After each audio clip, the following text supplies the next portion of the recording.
আসসালামু আলাইকুম ওয়া রাহমাতুল্লাহি ওয়া বারাকাতুহু। আলহামদুলিল্লাহি ওয়াহদা ওয়াসসালাতু ওয়াসসালামু আলা মান লা নাবিয়্যা বা'দা। সম্মানিত দর্শক এবং শ্রোতা, আজ আমি আপনাদের সামনে এমন একটা গুরুত্বপূর্ণ বিষয় নিয়ে আলোচনা করব, যেই বিষয়টা জানা প্রত্যেক মুসলিম নর নারীদের জন্য অত্যন্ত জরুরি। সেই বিষয়ের নাম হচ্ছে শুরুতুস সালাহ, নামাজের শর্তাবলী। আমি আজকের এই পর্বে নামাজের ৮টি শর্তাবলী নিয়ে আলোচনা করব এবং প্রত্যেকটা শর্তাবলী কুরআনুল কারীম এবং হাদিস শরীফের আলোকে আলোচনা করার চেষ্টা করব ইনশাআল্লাহ। ততক্ষণ পর্যন্ত আপনারা আমার সাথেই থাকুন। Welcome to Islah Media. My dear viewers, I have made English version of this video. Also, I have made lot of important dua which we recite in our daily prayers. I have made those video. You can find it in this channel. Please take a look at them. Jazakumullahu khair.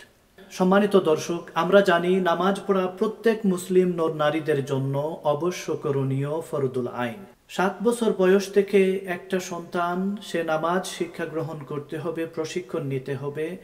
একজন guardian, একজন মা বাবা তার সন্তানদেরকে 7 বছর বয়সের সময় নামাজের জন্য আদেশ করতে হবে। যেমনটি হাদিস শরীফের মধ্যে এসেছে, আল্লাহর রাসূল বলেছেন, মুরু আওলাদাকুম বিসসালাতি ওয়া হুম আবনাউ সাবঈ সিনিনা। তোমাদের সন্তানদেরকে নামাজের জন্য আদেশ করো যখন তাদের বয়স হয় 7 বছর। সুতরাং 7 বছর বয়সে প্রত্যেকটা মা বাবা তাদের সন্তানদেরকে নামাজের প্রশিক্ষণ দিতে হবে, শিক্ষা দিতে হবে কিভাবে নামাজ আদায় করতে হবে। 7 বছর বয়স থেকে যদি তারা নামাজ পড়তে আরম্ভ না করে, তাহলে 10 বছর থেকে কি করতে হবে? আল্লাহর রাসূল বলেছেন, ওয়াদরিবুহুম আলাইহা ওয়া হুম আবনাউ 10 সিনিনা। তাদেরকে শাস্তি দাও যদি তারা নামাজ না পড়ে। 10 বছর থেকে তাদেরকে নামাজের জন্য, নামাজ না পড়ার কারণে তাদেরকে শাস্তি দিতে হবে। 10 বছর থেকে নামাজ না পড়াটা হচ্ছে শাস্তিযোগ্য অপরাধ। আল্লাহর রাসূল বলেছেন, ওয়াফাররিকু বাইনাহুম ফিল মাদাজি'i, এবং 10 বছর থেকে তাদের বিছানাকে তোমরা পৃথক করে দাও। সুতরাং এই হাদিস শরীফ থেকে আমরা ক্লিয়ারলি বুঝতে পারি, 10 বছর থেকে একটা সন্তানকে নামাজ অবশ্যই পড়তে হবে। বালিগ হওয়ার পর থেকে নামাজ কিছুতেই ছাড়া যাবে না, নামাজ অবশ্যই পড়তে হবে। এই নামাজের মধ্যে অসংখ্য গুরুত্বপূর্ণ বিষয় রয়েছে, যেগুলি আমাদের প্রত্যেকের জন্য পালন করতে হবে, জানতে হবে, নতুবা আমাদের নামাজ আদায় হবে না।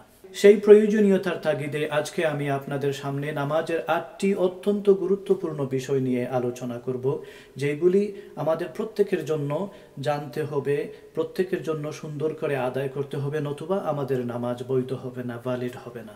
সুতরাং আসুন আমরা সেই নামাজের 8টি শর্তগুলো দেখে নেই। নাম্বার 1, আল ওয়াদুউ বিল মাইল মাতলাক আও আত-তায়াম্মুমু বিত-তুরাবি। পবিত্র পানি দিয়ে ওযু করা অথবা পবিত্র মাটি দিয়ে তায়াম্মুম করা। নাম্বার 2, তাহারাতুল বাদানে মিনাল বাউলি ওয়াল গাইতি। সমস্ত শরীরকে প্রস্রাব পায়খানা থেকে পবিত্র করা। নাম্বার 3, তাহারাতু সাওবি আনিন নাজাসাতিল গালিজা ওয়াল খাফিফা। সমস্ত কাপড়কে নাজাসাত থেকে পবিত্র করা। নাম্বার 4, তাহারাতুল মাকান আল্লাযী ইউসাল্লি ফীহি। নামাজের জায়গাকে পাক পবিত্র করা। নাম্বার 5, সাতরুল আওরাতি, সতর ঢাকা। নাম্বার 6, মারিফাতু আওকাতিস সালাহ। নামাজের ওয়াক্ত পরিচয় করা। নাম্বার 7, ইস্তিকবালুল কিবলাতা, কাবামুখী হয়ে নামাজ পড়া। নাম্বার 8, আন-নিয়াতু, নিয়ত করা, ইন্টেনশন করা। এই হচ্ছে নামাজের 8টি শর্ত। এই শর্তগুলা যদি আমরা ভালো করে না জানি, ভালো করে যদি আমরা আদায় না করি, তাহলে আমাদের নামাজ কিছুতেই বৈধ হবে না, ভ্যালিড হবে না। সুতরাং আমাদের প্রত্যেককে এই 8টি শর্তগুলা বুঝতে হবে এবং নামাজের আগে সেটা ভালো করে আদায় করতে হবে। এখন আমি আপনাদের সামনে এই প্রত্যেকটা শর্তাবলী কুরআনুল কারীম এবং সহিহ হাদিস শরীফের আলোকে আলোচনা করার চেষ্টা করব ইনশাআল্লাহ। এই বিষয়ে আলোচনা করার আগে যেই সমস্ত কিতাব থেকে আমি সাহায্য নিয়েছি সেগুলি হলো তুহফাতুল ফুকাহা, বাদাঈ ওয়া সানাঈ ফি তারতিবুশ শারাঈ, নুরুল ইদাহ, মুখতাসারুল কুদুরি, কিতাবুল ফিকহি আলাল মাযাহিবুল আরবাআ। সম্মানিত দর্শক, আমি কুরআনুল কারীম এবং হাদিস শরীফ থেকে যে রেফারেন্স আমি আপনাদেরকে দেব, এখানে দেখে নেবেন হাদিস নাম্বার এবং আয়াত নাম্বার সেখানে দেওয়া আছে। প্রথমত, আল ওযুউ বিল মাইল মাতলাক আও তায়াম্মুমু বিতুরাবি, পবিত্র পানি দিয়ে ওযু করা। যখনই আমরা নামাজ পড়তে যাব তখন অবশ্যই আমাদেরকে নামাজের জন্য ওযু করতে হবে। আমরা ফরদ নামাজ পড়ি অথবা নফল নামাজ পড়ি, আমরা ফরদ, সুন্নত অথবা নফল নামাজ যে কোনো নামাজই যখন আমরা পড়ব, এমনকি যখন আমাদের সেজদায় তিলাওয়াত করতে হয় তখনও আমাদেরকে ওযু করতে হবে। যেমনটি আল্লাহ পাক রব্বুল আলামিন সূরাতুল মাঈদার মধ্যে বলেছেন, ইয়া আইয়ুহাল্লাযীনা আমানু ইযা কুমতুম ইলাস সালাতি ফাগসিলু উজুহাকুম ওয়া আইদিয়াকুম ইলাল মারাফিকি ওয়ামসাহু বিরুউসিকুম ওয়া আরজুলাকুম ইলাল কাবাইন। ওহে মুমিনগণ, তোমরা যখন নামাজের জন্য দাঁড়াবে তখন তোমাদের মুখমণ্ডল দৌত করো, দুই হাত কনুই পর্যন্ত দৌত করো, তোমাদের মাথা মাসেহ করো, তারপরে তোমাদের দুই পা গোড়ালি পর্যন্ত দৌত করো। সুতরাং এই আয়াতে কারিমা থেকে আমরা বুঝতে পারি ওযু ব্যতীত নামাজ আদায় হবে না, আমাদেরকে অবশ্যই ওযু করতে হবে। মুসলিম শরীফের অন্য একটা হাদিস শরীফের মধ্যে আল্লাহর রাসূল বলেছেন, লা তুকবালু সালাতুন বিগাইরি তুহুরিন, তোমাদের নামাজকে কবুল করা হবে না যতক্ষণ না তোমরা পবিত্রতা অর্জন করেছো। সুতরাং পবিত্রতা ব্যতীত কিছুতেই নামাজ আদায় হবে না। সম্মানিত দর্শক, নামাজের জন্য আমাদেরকে অবশ্যই ওযু করতে হবে। এই ওযুর জন্য যদি পানির ব্যবস্থা না থাকে অথবা মেডিকেলি যদি পানি ব্যবহার করা যদি অ্যালাউড না হয়, তাহলে এই দুই হালতের মধ্যে আপনি ওযুর বদৌলতে তায়াম্মুম করতে পারেন। এই তায়াম্মুম করতে পারেন আপনি পবিত্র মাটি দিয়ে, পাথর, বালু, ব্রিক্স, এই সমস্ত জিনিস দিয়ে আপনি তায়াম্মুম করে নিতে পারেন। ওযুর বদৌলতে তায়াম্মুম করে আপনি আপনার নামাজ আদায় করে নিতে পারেন। সুতরাং আমরা যখন নামাজ পড়তে যাব তখন অবশ্যই আমাদেরকে ওযু অথবা তায়াম্মুম করে নিতে হবে নামাজের আগে। ওযু এবং তায়াম্মুম ব্যতীত নামাজ পড়লে আমাদের নামাজ কিছুতেই আদায় হবে না। নাম্বার 2, তাহারাতুল বাদানে মিনাল বাউলি ওয়াল গাইতি ওয়া মা আশবাহাহুমা। নামাজে যাওয়ার আগে, নামাজ পড়ার আগে আমাদের সমস্ত শরীর মাথা থেকে পা পর্যন্ত অপবিত্রতা থেকে পবিত্র করতে হবে। প্রস্রাব, পায়খানা অথবা সমান কোনো নাজাসত যদি লেগে থাকে শরীরের মধ্যে, তাহলে অবশ্যই আমাদের শরীরকে ধুয়ে মুছে পরিষ্কার করে নিতে হবে, নতুবা আমাদের নামাজ আদায় হবে না। যেমনটি হাদিস শরীফের মধ্যে এসেছে, আল্লাহর রাসূল বলেছেন, ইস্তানজিহু মিনাল বাউলি ফাইন্না আম্মাতা আযাবিল কবরি মিনহু, তোমরা প্রস্রাব থেকে নিজেদেরকে রক্ষা করো, কারণ কবরের অধিকাংশ আযাবই হবে এই প্রস্রাব থেকে নিজেদেরকে পরহেজ না করার কারণে। সুতরাং এই হাদিস শরীফ থেকে আমরা বুঝতে পারি যখন নামাজ পড়তে হবে তখন অবশ্যই আমাদের সমস্ত শরীরকে নাজাসাত থেকে, প্রস্রাব, পায়খানা অথবা অনুরূপ কোনো নাজাসাত থেকে আমাদের সমস্ত শরীরকে পবিত্র রাখতে হবে, নতুবা আমাদের নামাজ আদায় হবে না। নাম্বার 3, তাহারাতু সাওবি আনিন নাজাসাতিল গালিজা ওয়াল খাফিফা, সমস্ত কাপড় চোপড়কে নাজাসাত থেকে পরিষ্কার করা। আমরা যখন নামাজ পড়তে যাব তখন অবশ্যই আমাদের নামাজের জন্য যে কাপড় আমরা পরিধান করি সেই কাপড়টা নাজাসাত থেকে পাক পবিত্র হতে হবে, নতুবা আমাদের নামাজ আদায় হবে না। যেমনটি আল্লাহ পাক রব্বুল আলামিন কুরআনুল কারীমের এই আয়াতের মধ্যে বলেছেন, ওয়াসিয়াবাকা ফাতাহির, তোমরা কাপড়কে পবিত্র করো। এই আয়াতটা নাজিল হয়েছে নামাজের বেলায় কাপড় পবিত্র করার ব্যাপারে। অন্য একটা হাদিস শরীফের মধ্যে এসেছে, হাদিস শরীফটা বুখারী এবং মুসলিম শরীফের এই হাদিস শরীফের মধ্যে বলা হয়েছে, আল্লাহর রাসূলের দরবারে একজন মহিলা এসে বললেন, ইয়া রাসূলাল্লাহ, আমাদের কোনো একজনের কাপড়ের মধ্যে হাইদের রক্ত লেগে আছে, আমরা সেটা দিয়ে আমরা কি করতে পারি? আল্লাহর রাসূল বললেন, তোমাদের কারো কাপড়ের গায়ে যদি হাইদের রক্ত লেগে থাকে তাহলে সেই ব্লাড স্পটটা তোমরা তুলে নিবে এবং ঘষে মেজে পানি দিয়ে দৌত করে নিবে, সুম্মা লিতুসাল্লি বিহি, তারপরে এই কাপড় দিয়ে তোমরা নামাজ আদায় করে নেবে। সুতরাং কুরআনুল কারীমের এই আয়াত এবং হাদিস শরীফ থেকে আমরা ক্লিয়ারলি বুঝতে পারি যখনই আমাদেরকে নামাজ পড়তে হবে তখন অবশ্যই আমাদের সমস্ত কাপড় মাথা থেকে পা পর্যন্ত মোজা আন্ডারওয়্যার সমস্ত কাপড় অবশ্যই নাপাকি থেকে পবিত্র হতে হবে, নতুবা আমাদের নামাজ আদায় হবে না। সম্মানিত দর্শক, এখানে একটা বিষয় বলে রাখি, আপনি এমন একটা অবস্থার মধ্যে আছেন, এমন একটা জায়গায় গিয়েছেন, আপনার কাপড় অপবিত্র এবং পবিত্র করার মতো কোনো ব্যবস্থাও নাই, তাহলে আপনি কি করবেন? এমতা অবস্থায় আপনার জন্য অ্যালাউড আছে, আপনার যা কাপড় আছে সেই কাপড় দিয়ে আপনি নামাজ আদায় করতে পারবেন।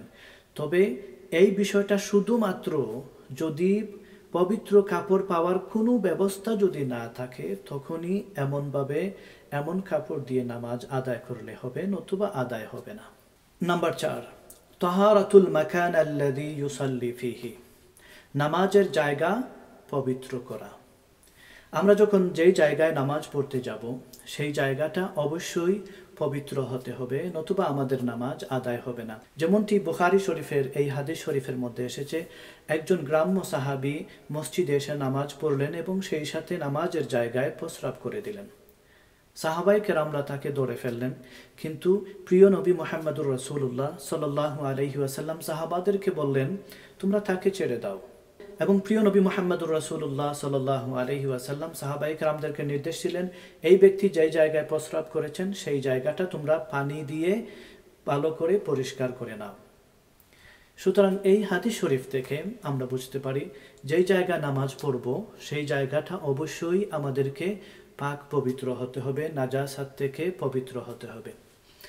সম্মানিত দর্শক, এখানে একটা বিষয় বলে রাখি, আপনি যেই জায়গায় দাঁড়াবেন এবং যেই জায়গায় আপনার 2 হাত 2 হাঁটু এবং কপাল যেই জায়গায় গিয়ে লাগবে সেই অন্তত পক্ষে সেই জায়গাটুকু পাক হতে হবে, নতুবা নামাজ আদায় হবে না।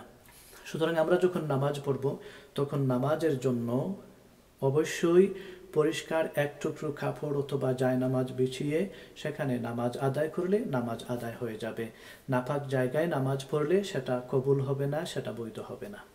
নাম্বার 5, সতরুল আউরাতি, সতর ডাকা। সুতরাং আমরা যখন নামাজ পড়তে যাব তখন অবশ্যই আমাদেরকে সতরকে ডাকতে হবে। যেমনটি আল্লাহ পাক রব্বুল আলামিন সূরাতুল আরাফের এই আয়াতের মধ্যে বলেছেন, ইয়া বানি আদামা খুযু যিনাতাকুম ইনদা কুল্লি মাসজিদিন, হে বনি আদম তোমরা নিজেদেরকে সাজিয়ে রাখো মসজিদের মধ্যে। আব্দুল্লাহ ইবনে আব্বাস রাদিয়াল্লাহু তাআলা আনহুমা বলেছেন, আল মুরাদু বিহি আসিয়াবু ফিস সালাতি, এই আয়াতটা নাজিল হয়েছে নামাজের বেলায় কাপড় পরিধান করার ব্যাপারে। অন্য একটি হাদিস শরীফের মধ্যে এসেছে, আল্লাহর রাসূল বলেছেন, লা ইউকবালুল্লাহু সালাতা হাইদিন ইল্লা বিখিমারিন। এই হাদিস শরীফের মধ্যে আল্লাহর রাসূল বলেছেন, একজন বালিগ মহিলার নামাজ কবুল হবে না যদি না সে তার সমস্ত শরীরকে ঢেকে না রাখে। সুতরাং কুরআনুল কারীমের এই আয়াত থেকে এবং হাদিস শরীফ থেকে আমরা বুঝতে পারি যখনই নামাজ পড়তে হবে তখন অবশ্যই আমাদের সতরকে ডাকতে হবে। সম্মানিত দর্শক, পুরুষের বেলায় সতর হচ্ছে নাভি থেকে হাঁটু পর্যন্ত।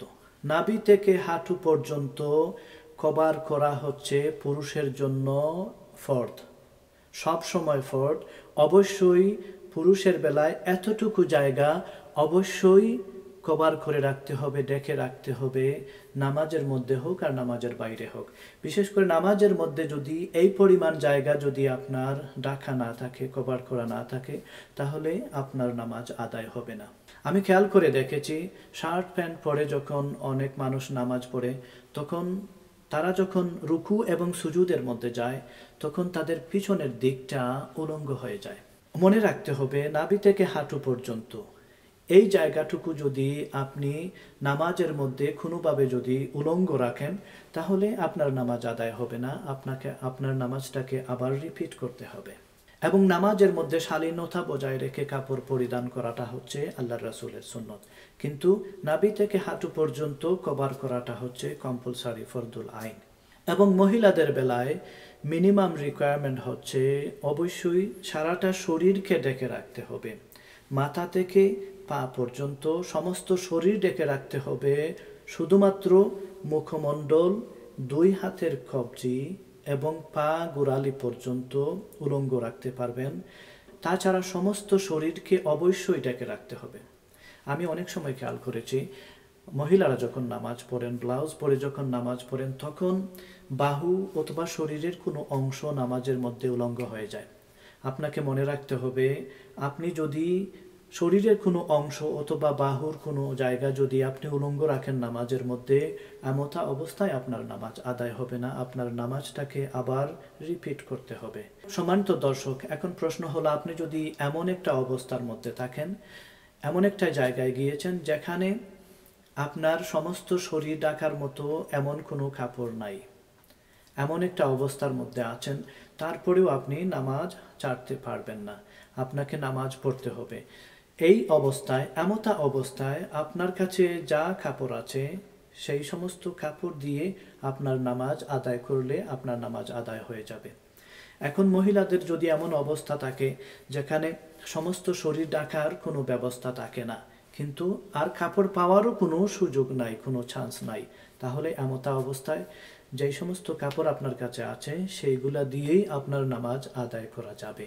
কিন্তু মনে রাখবেন, অবশ্যই আপনাকে সমস্ত শরীর ঢেকে রাখার জন্য কাপড় খুঁজে বের করার ব্যবস্থা, চেষ্টা আপনাকে অবশ্যই করতে হবে, নতুবা আপনার নামাজ আদায় হবে না। নাম্বার 6, মারিফাতু আওকাতিস সালাহ, নামাজের জন্য ওয়াক্ত হওয়া, নামাজ সময় মতো পড়া। নামাজ আমরা যখন পড়তে যাব, জোহর, আসর, মাগরিব, ইশা, যখনই আমরা যেই নামাজই আমরা পড়তে যাব, সেই নামাজের ওয়াক্ত হতে হবে। নামাজের ওয়াক্ত শুরু হওয়ার আগে যদি আপনি নামাজ পড়ে নেন, আপনার নামাজ কিছুতেই আদায় হবে না। আপনাকে যদিও পড়ে নেন, তাহলে আপনাকে আবার নামাজটাকে রিপিট করতে হবে। যেমনটি আল্লাহ পাক রব্বুল আলামিন কুরআনুল কারীমের সূরাতুন নিসার এই আয়াতের মধ্যে বলেছেন, ইন্নাস সালাতা কানাত আলাল মুমিনিনা কিতাবাম মাওকুতা, নিশ্চয়ই নামাজ মুমিনদের জন্য সময় মতো আদায় করতে হবে। এই আয়াতে কারিমা থেকে বোঝা যায়, যখনই আপনাকে নামাজ পড়তে হবে তখন অবশ্যই নামাজটা সময় মতো আদায় করতে হবে। সময়ের আগে, সময় শুরু হওয়ার আগে নামাজ পড়লে সেটা আদায় হবে না। তবে যদি আপনি সময় পার হওয়ার পরে যদি নামাজ পড়েন, উদাহরণস্বরূপ বলা যায় ফজরের নামাজটা সূর্য উদয়ের আগে আদায় করতে হবে। এখন আপনি এমন ঘুমে পড়লেন যেখানে সূর্য উদয় হওয়ার আগে আপনি সজাগ হতে পারলেন না, তাহলে সূর্য উদয়ের পরে যখনই আপনি জাগ্রত হলেন, অথবা আপনি এমন একটা অবস্থার মধ্যে পড়েছেন নামাজের ওয়াক্তটা মনে নেই, চলে গেছে, এমতা অবস্থায় যখনই আপনার মনে হবে অথবা যখনই ঘুম থেকে উঠবেন, তখনই আপনি নামাজটা আদায় করে নেবেন। যদিও নামাজের সময়টা ফৌত হয়ে গেছে, তারপরেও আপনি নামাজ আদায় করতে পারবেন। সেই নামাজের নাম হবে কাদা নামাজ, মিসিং প্রেয়ার। আপনি এই নামাজটা কাদা নামাজ হিসাবে আপনি আদায় করতে পারবেন এবং অবশ্যই সেটা আদায় করতেই হবে। সুতরাং আমরা এই আয়াতে কারিমা থেকে বুঝতে পারলাম নামাজটা সময় মতো আদায় করতে হবে। নাম্বার 7, ইস্তাকবালুল কিবলাতা, কাবামুখী হয়ে নামাজ পড়া। আমরা যখনই নামাজ পড়তে যাব তখন অবশ্যই আমাদের নামাজের মধ্যে মুখটা কাবামুখী হতে হবে, নতুবা আমাদের নামাজ আদায় হবে না। যেমনটি আল্লাহ পাক রব্বুল আলামিন সূরাতুল বাকারার এই আয়াতের মধ্যে বলেছেন, ওয়া হাইসুমা কুনতুম ফাওয়াল্লু উজুহাকুম শাতরা, তোমরা যেখানেই থাকো সেখান থেকে তোমাদের মুখমণ্ডলকে সেই দিকে করে নামাজ পড়ো। এই আয়াতটা নাজিল হয়েছে নামাজের বেলায় মুখ ফেরানোর ব্যাপারে, কাবার দিকে মুখ ফেরানোর ব্যাপারে। সুতরাং এই আয়াতে কারিমা থেকে বোঝা যায় যখনই আমরা নামাজ পড়ব তখনই অবশ্যই আমাদেরকে কাবামুখী হয়ে নামাজ আদায় করতে হবে। এখন প্রশ্ন হলো, আপনি এমন একটা জায়গায় আছেন মসজিদের বাহিরে, কোন দিকে কাবা সেটা আপনার জানা নেই, কিন্তু এমতা অবস্থায় আপনাকে অবশ্যই কাবাটা কোন দিকে সেটা জানার জন্য আপনাকে ইজতেহাদ করতে হবে, চেষ্টা করতে হবে।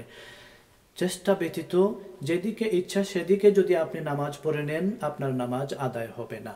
বর্তমান জমানায় অনেকের কাছে স্মার্টফোন আছে, এই স্মার্টফোন থেকে কম্পাস দিয়ে আপনার কাবাটা কোন দিকে সেটা নির্ণয় করে নিতে পারেন। অথবা যদি এই ব্যবস্থাও না থাকে, তাহলে আপনাকে একজন মানুষকে পেতে হবে যে আপনাকে কাবাটা কোন দিকে সেটা আপনাকে বলে দিতে পারে। তাও যদি সম্ভব না হয়, তাহলে আপনি শেষ পর্যন্ত আপনার কলবকে আপনি জিজ্ঞাসা করুন, আপনার কলব যেদিকে ইন্ডিকেট করে, যেদিকে আপনার মন বলে কাবা, সেদিকে মুখ করে আপনি নামাজ আদায় করতে পারেন, আপনার নামাজ আদায় হয়ে যাবে।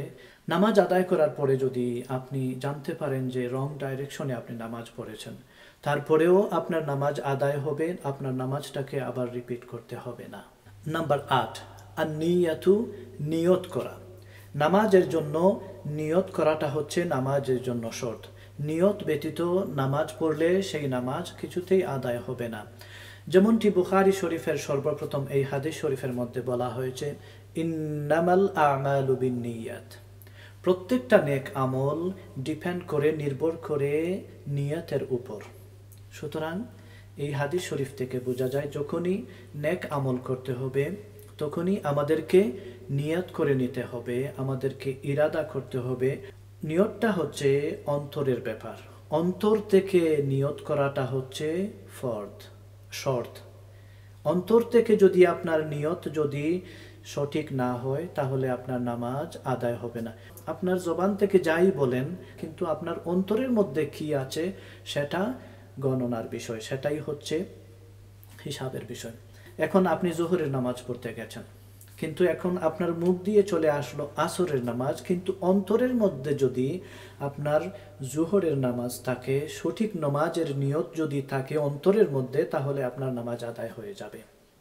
সুতরাং অন্তর থেকে নিয়ত করাটা হচ্ছে শর্ত, কিন্তু মুখ দিয়ে আপনি বলতে পারেন, সেটা মুস্তাহাব হতে পারে, কিন্তু অন্তর থেকে নিয়তটা সঠিক হতে হবে। যেমন একটা উদাহরণ যদি আমি দেই, কেউ যদি আপনাকে নামাজের পরে জিজ্ঞাসা করে যে আপনি কোন নামাজ পড়েছেন, আপনি যদি ইতস্ততা করেন, হেজিটেট করেন, তাহলে আপনার নামাজ আদায় হবে না। এমন নিয়ত দিয়ে আপনার নামাজ আদায় হবে না। আপনার নিয়তটা পাকাপোক্ত নিয়ত হতে হবে।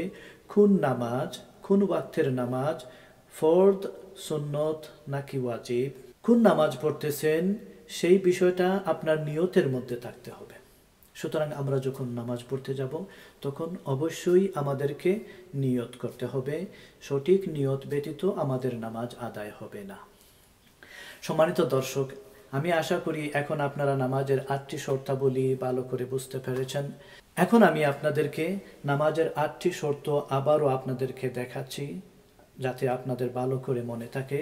প্রথমত, নাম্বার 1, পবিত্র পানি দিয়ে ওযু করা, অথবা পানি না থাকলে তায়াম্মুম করা। নাম্বার 2, সমস্ত শরীরকে মাথা থেকে পা পর্যন্ত পবিত্র করা।